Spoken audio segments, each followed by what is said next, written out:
It's like I'm trying to be all depressed. All of a sudden you got a plug and a cow. It's like the guy pointing his fingers. Darkness falls across the land. As far as the writing process goes, it was something sort of like we'd come up with this seed. Like, I don't know, let's talk about bed bugs. And we'll go over some things about bed bugs, like, yeah, they suck when they're infesting your house or whatever, and talk about some of the things about bed bugs or small little suckers that... would just take what I'd come up with and I would throw it at them, and then they would throw some ideas around. Sometimes they would bring ideas to me, or whole episodes, in Adam's case or Nick's case, with the worst episode we ever did. Their penises, like, whenever they impregnate a female, they use their penises almost like a knife and stab the female through the abdomen and fertilize eggs that way. There's this thought, and now we need to flesh it out. We need to build it. And then, of course, Nick will throw out something about how his penis is Excalibur, and when he pulls it out, he's the King of England or whatever. We would just constantly throw ideas at each other, and then we would get together, and I would smoke like a fucking entire pack of cigarettes, and we would just write and just throw stuff at each other. It was just a big circle jerk.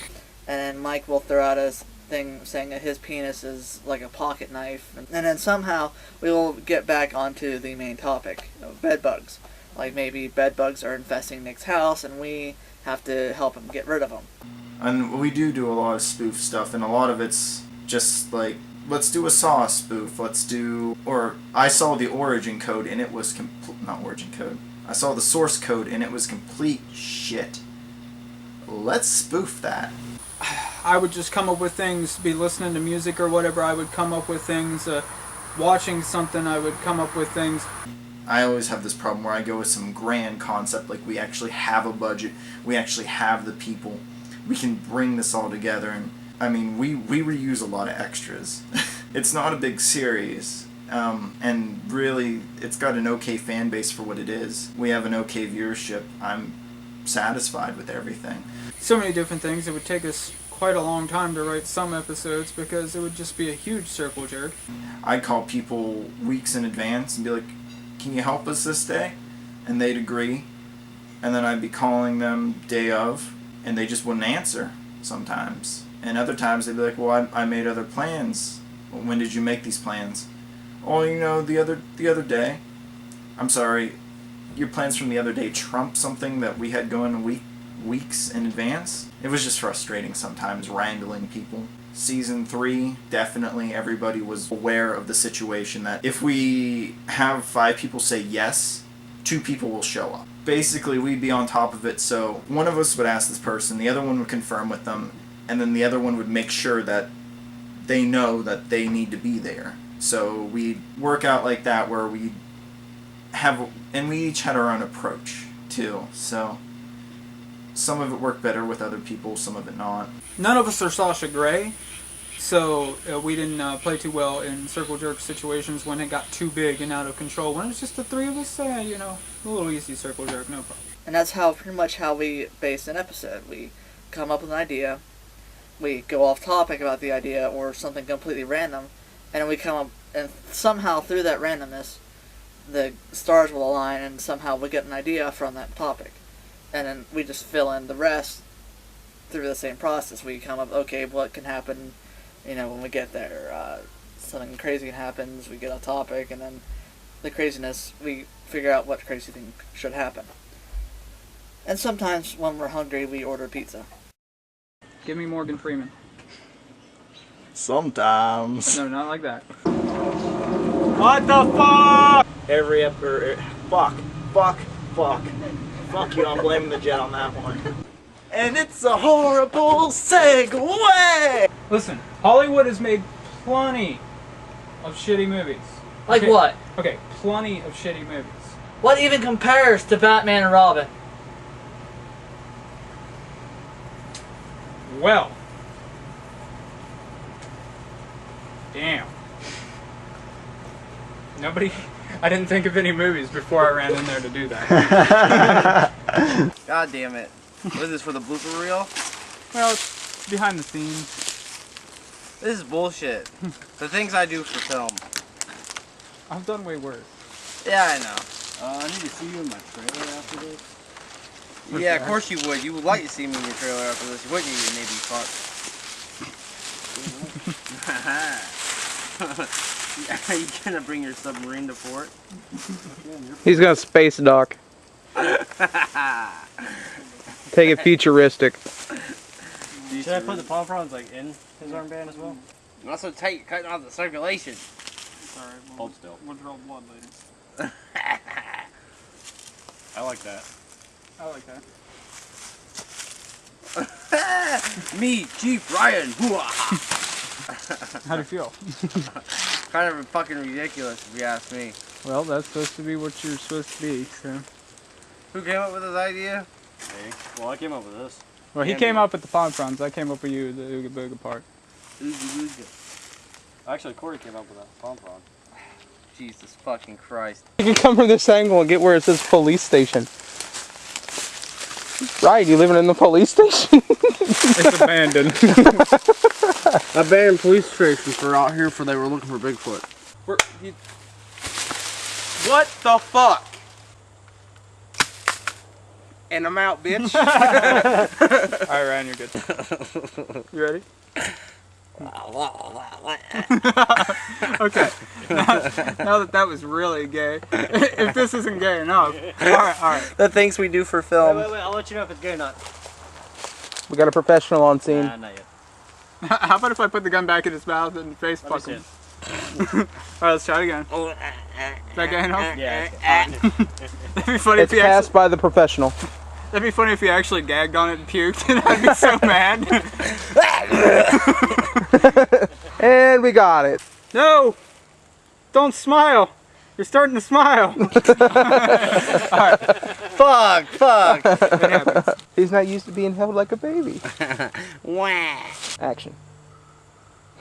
As soon as he hears action, he starts smiling. I don't even get the chance to say anything. Fuck! God damn, now I know what Jackie Chan feels like.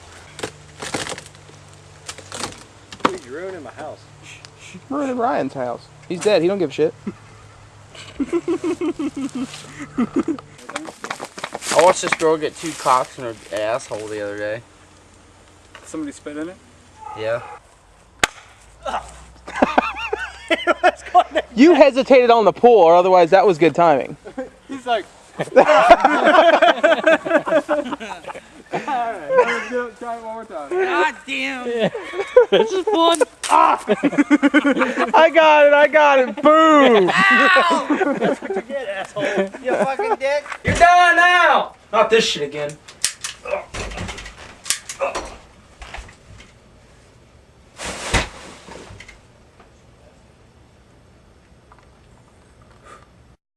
My favorite 5th episode has to be Shoemaker. Yes, that was probably one of the least liked episodes, because as Mike and Nick probably might point out, is they weren't at their best acting wise in that episode.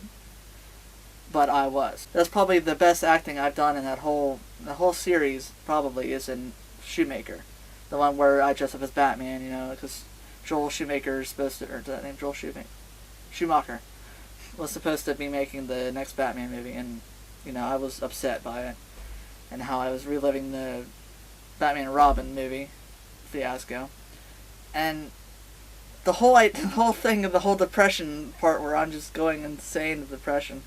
It's just hilarious to me. and then I just happened to have a Batman mask that I hadn't when I was growing up, a rubber Batman mask. I was in my basement for years and years, and I had just found it like a month or two before we shot the episode, and that thing didn't fit too well. It was tight on my head. Meth of a Salesman had to be my favorite 5th episode. I just got to go way out there and be crazy, and it was fun. Adam was no longer with us, so things started to just spiral out of control, and this is the episode where things just really start to build. You can feel them building, and then the next episode when it climaxes, woo! My favorite 5th episode, as much as I loved Meth of a Salesman, because that was really in the 3rd season when you really seen Nick's character really start to hit rock bottom. You've seen the decline to where he hits rock bottom in the following episode. But my favorite 5th episode is Missing from season 2. A lot of people didn't get it, which was unfortunate. But those who got it realized how hilarious the episode really is. Season 1, Episode 5? Terrible. Just terrible. This one I agree with to a certain extent. This one's for all three of you. Is all the language so needed? That could have been worded better. Well, without language, how are we going to communicate, honestly? It was just us miming up there. I mean, do you want us to mime? We can do clicks and pops. I mean, it's the same thing. I assume they mean the foul They language. mean the foul language. We have to be a little more blunt with Nick. Okay, so when we write, we don't write lines. We don't write any lines at all. We'll start a conversation. Fuck, though, is a good placeholder for Indeed, it is actually. So fuck. So we don't write lines. We'll basically be like, this is how a conversation needs to go. Here are the main points that need to happen in this conversation. Make sure you cover this, make sure you cover this, and make sure you cover this, and somehow get here. And then that's it. I just let everyone improv their lines because I think if you script it to death, conversations feel so fake. And you've seen it happen in movies and other shows on TV, YouTube shows, whatever, where the conversations just feel fake as hell because it's so over-scripted. And by just giving a point of the conversation, let people make up their own lines, and the foul language just comes out. Adam keeps it mostly clean, but It's not a family that sometimes used to watch. They don't watch anymore. good thing my parents don't understand what the internet is. It's a series of tubes to them. But I think it's because there's no actual lines, and it's just a natural conversation, and it's just how people talk, and that's just how it comes out. I already know the answer to this one. For all three of you gentlemen, have you had any accidents while filming? Pick the best stories. Just tell the real story. Oh my god, which one about Will? Should I tell all the Will stories? Tell the two Will stories. Alright, we have a good friend of ours, our black friend Will. And he's been designated the black friend because his skin tone is quite darker than ours. But Will has is it liver disease? It's liver disease, ain't it? Stage 4. He's got stage 4 liver kidney disease. I can't remember which. Liver. We're terrible friends. We're just terrible fucking friends. We just I didn't know he's black. I mean, he doesn't see skin color. I remember there was one day we were filming with him, and this is we had him on the couch downstairs. You know, he hadn't asked for anything, and the way it works in the house, or my house, is either you go get it, or if you really don't know where anything is, you just ask, and I'll get it for you, for the most part. So he's sitting there, we're filming a scene, he slows down a little bit. Will, are you okay? And his one eye just goes off.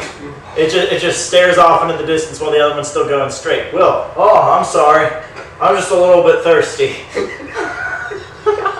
So we almost killed our friend because of dehydration. It's terrible, but not a kid. We were filming green grass, blue skies, green grass. Whatever. However, green grass and high tides.